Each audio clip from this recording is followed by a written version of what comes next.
ఇక చిత్తూరు జిల్లాలో ప్రసిద్ధ పుణ్యక్షేత్రం కాణిపాకం ఆలయంలో భక్తులకు నాసిరకం పాలు విక్రయంగా వివాదాస్పదంగా మారింది.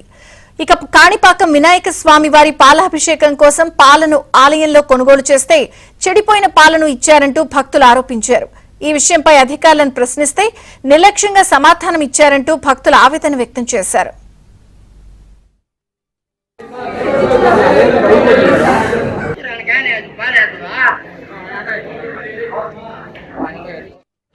ఎంతో నిశ్చితగా వచ్చాడు ఇక్కడికి. దేవుడంటే పెద్ద ఇదిగా చూసుకుందని చెప్తే వీళ్ళు ఏం చేశారు, ఇరిగిపోయిన పాలేశారు. ఒకటే దేవుడికే కదా పర్వాలేదని చెప్పేసి అనే మాటలు మాట్లాడారు. మేము ఎంతో నిష్ఠగా భగవంతుడి కోసం ఇక్కడికి వస్తే వాళ్ళు చేసే పనిది. ట్రస్ట్ ఎలా నడుతుందో లేదో క్లియర్గా మాకు అర్థం కావట్లేదు. సో పాలు దొరుకుతాయండి అంటే ఎన్ని లీటర్లైనా ఇస్తాం మేడం అన్నారు. సో మేము 2 టికెట్స్ తీసుకున్నాము, వాటికి 4 లీటర్స్ ఇచ్చారు.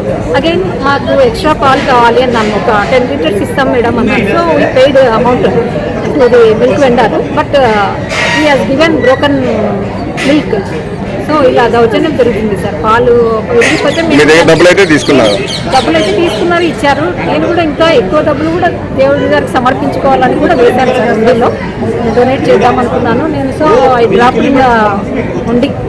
సో మాకు ఇంత అన్యాయం చేయకూడదు సార్. నేనే కాదు, ఎవరైనా పబ్లిక్ వచ్చినా కానీ ఇలా అన్యాయంగా పాలు ఇస్తే దేవుడు మోసము అనేది చూడండి సార్. దేవుడికి అది కుదిరిపెట్టారు.